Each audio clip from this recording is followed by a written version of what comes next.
Asiyefanya hivyo ni rais wa Urusi. Hali halisi inaonyesha kwamba mkakati wa Putin si amani, bali ni kuendeleza uharibifu. Kwa bahati mbaya, hakuna kilichobadilika. Leider nichts verändert. Baerbock pia amesema mikataba yoyote ya madini adimu na Ukraine yanatakiwa yaendane na sheria ya Ulaya. Alipoulizwa kuhusu uwezekano wa makubaliano kati ya Ukraine na Marekani kuhusu madini hayo, Baerbock amesema Ulaya ilikuwa tayari imeafikia mkataba na Ukraine na kwamba mkataba wowote mpya sharti uzingatie sheria ya Umoja wa Ulaya. Brussels. Rais wa halmashauri kuu ya Umoja wa Ulaya, Ursula von der Leyen, leo amesema umoja huo una mkakati imara kujibu ushuru uliotangazwa na unaotarajiwa kuwekwa na rais wa Marekani Donald Trump, ingawa ungependelea kutafuta suluhisho kupitia mazungumzo. Utawala wa Trump ulitangaza ushuru kwa chuma cha pua na aluminium mwezi Machi na kodi za juu kwa magari katika agizo litakaloanza kutekelezwa Alhamisi wiki hii. Trump pia ataainisha mipango ya kushughulikia ushuru utakaowekwa na Umoja wa Ulaya kesho Jumatano. Von der Leyen amesema ushuru wa Marekani ni kodi kwa wateja wake ambayo itachochea mfumuko wa bei na kuvifanya viwanda vya Marekani kulipia gharama kubwa zaidi kwa vifaa na nyenzo na hivyo kuathiri ajira. Unaendelea kuisikiliza taarifa ya habari za ulimwengu kutoka DW Bonn. Berlin. Afisa wa polisi ya Ujerumani anazuiliwa baada ya kukamatwa katika operesheni kubwa iliyoratibiwa kuwasaka wanachama wa magenge ya mafia na mitandao ya uhalifu wa kupanga nchini Ujerumani na Italia. Afisi ya mwendesha mashtaka ya umma katika mji wa magharibi wa Ujerumani wa Weiblingen ulio karibu na Stuttgart wamemtuhumu afisa huyo mwenye umri wa miaka 46 kwa kuliunga mkono kundi la mafia la 'Ndrangheta. Kundi hilo lenye makao yake katika eneo la Calabria kusini mwa Italia linaonekana kwa kiwango kikubwa kama kundi la mafia lenye nguvu kubwa linaloendesha shughuli zake kwa sasa.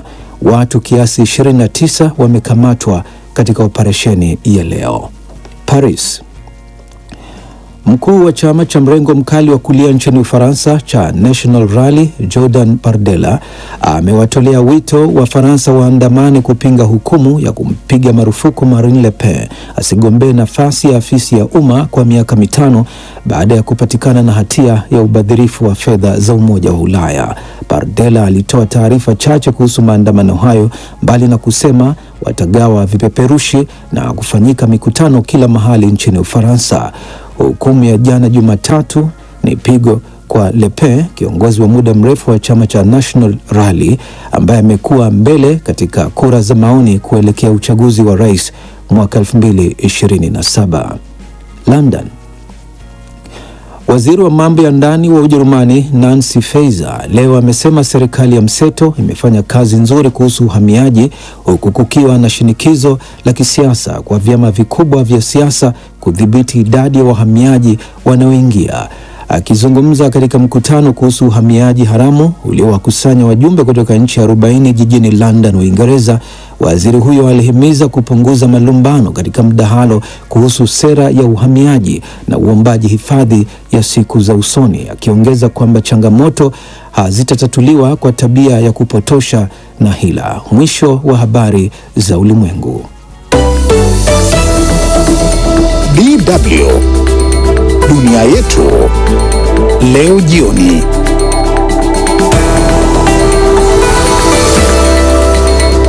Asante sana Josephat. Jioni hii kundi la Hezbollah la Lebanon limesema halitaki vita na Israel, lakini liko tayari kupigana ikiwa vita vitaanzishwa. Nchini Burundi, nchi hiyo inakabiliwa na mzigo mkubwa wa wakimbizi waliovuka mpaka kutokea nchi jirani ya Kongo. Mimi nafika hapa, siyapata cha kujifunika, siyapata chungu, siyapata sahani. Bimwa vitu vilienda na mai na watoto walikufa na bwana yangu mimi alikufa. Na bunge la Rwanda laitaka serikali kufikiria upya sera yake ya kupambana na umaskini miongoni mwa wananchi. Tufuatilie live kwenye Facebook na YouTube, tafuta DW Kiswahili, lakini pia tunasikika moja kwa moja kupitia redio mbalimbali wa shirika Afrika Mashariki na Kati. Mimi ni Bruce Amani. Safari yetu jioni hii inaanzia Afrika Mashariki. Bunge la Rwanda limeitaka serikali kufikiria upya sera yake ya kupambana na umaskini miongoni mwa wananchi, kwa sababu sera iliyopo inaonekana kutozaa matunda hadi sasa. Mwaka wa 2008 serikali ilianzisha mpango wa kuamua wananchi kutoka kwenye umaskini uliokithiri. Hata hivyo, wabunge wanasema mpango huu umeshindwa kuleta mafanikio yaliyotegemewa. Kutoka Kigali, mwandishi wetu Silvanus Karemera anaripoti zaidi. Kupitia mpango wa kupambana na umaskini, serikali ya Rwanda ilianzisha mkakati wa kuwasaidia wananchi maskini katika ngazi ya tarafa, hasa wale ambao wanaishi maisha duni. Ni mpango ulioanzishwa mwaka 2008 ambapo serikali inawapatia wananchi mikopo isiyo na riba wala masharti makubwa. Mpango huu ulikwenda sambamba na kuwapa misaada ya pesa kidogo, hasa wale wenye uwezo mdogo. Hata hivyo, wabunge wamesema kwamba miaka 17 baadaye mpango huu haujaleta matunda yaliyotarajiwa. Wananchi wanasema masharti ya mpango huu ni mazito kiasi kwamba wengi wameamua kuachana nao na kubaki kwenye umaskini, licha ya serikali kutangaza mara kwa mara kwamba inajitahidi kuwaondoa wananchi kutoka kwenye umaskini. Nyiransabima na Saidat na Ntibaziane Bernard ni vijana mjini Kigali. Kuyabona nuku kupata pesa hiyo sio rahisi, maana wanazingatia umri wa mtu, na bila wao kuyafanyia marekebisho masharti hayo wasitegemee ikiwa swala kupambana na umaskini miongoni mwa wananchi litawezekana. Mtu akipata bahati na uwezo wa kupata pesa hizo, anaweza kubadili maisha yake kwa kufanya miradi midogo midogo. Lakini tatizo ni juu ya kuzipata pesa hizo. Tunasikia kuna pesa na miradi ya kuwasaidia watu wenye uwezo mdogo kama sisi, lakini hatuzipati. Wabunge wameilalamikia serikali kwamba kila mwaka inatenga mabilioni ya pesa kuwasaidia wananchi wenye uwezo mdogo, lakini kutokana na masharti magumu haziwasaidii wananchi hao. Wamalia Odette na Mukandekezi Françoise ni wabunge katika bunge la Rwanda. Nari ya mabwiriza ku bantu haya masharti yanayowazuia watu walio na zaidi ya miaka 64 kuwa na haki katika misaada ya pesa hizo sio mazuri, kwa sababu sisi tunajua kuwa mtu mwenye umri wa miaka 64 anakuwa bado ni kijana, na wengi wanakuwa na elimu kiasi kwamba ukiwawezesha wanaweza kubuni miradi ya kujiendeleza. Bazungu gukora imishinga bagaragaza yuko nta muntu. Wananchi wengi walioko katika kundi hili wanaendelea kuuliza hatima yao, na kusema kweli wana haki ya kuuliza, maana kama nilivyosema, hawa ni watu wenye akili na elimu, wenye uwezo wa kubuni miradi. Hata hivyo, serikali imekiri kuwepo kwa tatizo hilo, lakini kwa maelezo ya waziri wa serikali za mitaa nchini Dr. Patrice Mugenzi, huenda sasa serikali ikatathmini upya tatizo hilo. Hata hivyo, wadadisi wa kiuchumi wanasema kwamba masharti lukuki hadi fedha hizo ziwafikie walengwa ni hatua ambayo haisaidii lolote katika mikakati ya kupambana na umaskini nchini Rwanda. Takwimu zinaonyesha kwamba hadi mwisho wa mwaka jana wa fedha, pesa bilioni 1 na milioni 200 faranga za Rwanda zilizokuwa zimelenga kuwasaidia makundi haya hazikutumiwa kutokana na masharti hayo. Silvanus Karemera, DW, Kigali. Tukitoka Kigali tuingie Bujumbura, ambapo zaidi ya wakimbizi 70,000 kutoka Jamhuri ya Kidemokrasia ya Kongo wamevuka mpaka na kuingia katika taifa jirani la Burundi kuepuka machafuko yanayoshuhudiwa mashariki mwa nchi yao. Shirika la Umoja Mataifa la kuwahudumia wakimbizi UNHCR linasema linahitaji hadi dola milioni 40.4 kuwasaidia kikamilifu wote waliokimbia machafuko ya Kongo. Kwenye maeneo wanakohifadhiwa, wengi wanasema wamepoteza kila kitu mahali walikotoka na sasa wanaishi maisha magumu, ikiwemo kula chakula ambacho hawajakizoea. Mwandishi wetu nchini Burundi Amida Isa ametutumia ripoti ifuatayo. Ni katika tarafa ya Rugombo, mkoa wa Cibitoke, eneo linalopakana na Jamhuri ya Kidemokrasia ya Kongo kupitia mto Rusizi, kulikofikia idadi kubwa ya wakimbizi kutoka maeneo mbalimbali ya mashariki mwa Kongo.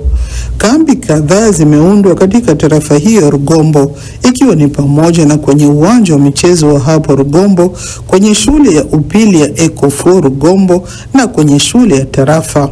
Mkimbizi Fedha Ramazani anasema alivuka mto Rusizi na kuingia Burundi baada ya mumewe na watoto kuuawa. Pia anasema amekimbia mikono mitupu. Mimi nafika hapa siapata cha kujifunika, siapata chungu, siapata sahani na kupa kunya maji. Nilikuya hivi bimwa vitu vilienda na mai na watoto walikufa na bwana yangu mimi alikufa. Vraiment niko nafika pale wanatupiga fimbo kwa kupata vile vitu. Serikali ya Burundi kupitia Wizara ya Mambo ya Ndani, Maendeleo ya Jamii na Usalama inayohusika na swala la wakimbizi imekuwa ikihamasisha mashirika ya kimataifa na kitaifa kuchangia katika kukabiliana na changamoto zinazowakabili wakimbizi hao. Waziri husika Martin Terese anasema imeundwa tume ya kufuatilia kwa karibu swala la wakimbizi hao kutoka nchi jirani ya Jamhuri ya Kidemokrasia ya Kongo. Katika dhamira ya kuwarahisishia maisha wakimbizi ndugu zetu hao kutoka Kongo, tume hiyo inalo jukumu la kuhakikisha wakimbizi hao wako katika hali salama. Pili, kuwapatia sehemu za kulala, chakula na matibabu. Serikali ya Burundi inatoa wito wa kuwepo na mshikamano kitaifa na kimataifa ili kufanikisha zoezi hilo. Shirika la Umoja wa Mataifa linalohusika na wakimbizi limekuwa likitembelea kambi hizo ili kufanya makadirio ya mahitaji ya wakimbizi. Brigitte Mukanga, mwakilishi wa UNHCR Burundi, akiambatana na balozi wa Afrika Kusini na yule wa Tanzania, anasema kuna hitajika chakula, madawa, vyoo, vifaa vya kueneza nishati ya umeme katika maeneo kulikopiga kambi wakimbizi. Hapa Rugombo tumeshuhudia kuna wakimbizi 47,000. Tunawasiliana na shirika la UNICEF ili ziundwe shule za dharura zitakazowapokea watoto wakimbizi, na kwenye hatua ya kwanza kabisa ni kukamilisha zoezi la kuwasajili wakimbizi ili wapelekwe Musenyi mkoani Rutana. Mashirika ya kitaifa, yale ya kidini na hata raia wa kawaida wamekuwa wakipeleka misaada kwa wakimbizi hao. Hamida Isa, DW, Bujumbura. Nchini Kenya, suala la michango ya viongozi wa kisiasa kwenye nyumba za ibada linaendelea kugonga vichwa vya habari. Hivi majuzi kulizuka maandamano baada ya Rais William Ruto kutoa takribani dola 150,000 kwenye kanisa moja jijini Nairobi. Hili limefanyika ikiwa ni miezi michache tu tangu Ruto aliposema kuwa michango ya aina hiyo inachochea matendo ya ufisadi. Wakio Mbogo ana taarifa kamili. Ahadi ya Ruto ya shilingi milioni 20 kwa kanisa hilo la jijini Nairobi linaloitwa Jesus Winner Ministry ili waibua waandamanaji waliokusanyika kanisani humo wiki moja baadaye wakidai kurejeshwa mikononi mwa wananchi fedha za ushuru zilizoibiwa. Polisi walilazimika kutumia mabomu ya kutoa machozi ili kuzima vurugu hizo za waandamanaji waliofika kanisani hapo kwa wingi. Fedha zinazotolewa makanisani na uchangishaji fedha kwa ajili ya makanisa ni utamaduni wa muda mrefu nchini Kenya, na wanasiasa mara nyingi huyatumia makanisa kufikia umati katika nchi hiyo yenye Wakristo wengi kujiongezea umaarufu. Lakini utamaduni huo sasa unazidi kuleta mgawanyiko tangu yalipofanyika maandamano makubwa ya vijana maarufu Gen Z mnamo mwezi Juni mwaka jana kupinga nyongeza ya kodi, ufisadi na ukatili wa polisi. Baadaye Rais Ruto alipiga marufuku maafisa wa serikali kushiriki katika harakati za kuchangisha fedha kwa ajili ya makanisa. Alisema harambee au michango ya aina hiyo inachochea rushwa.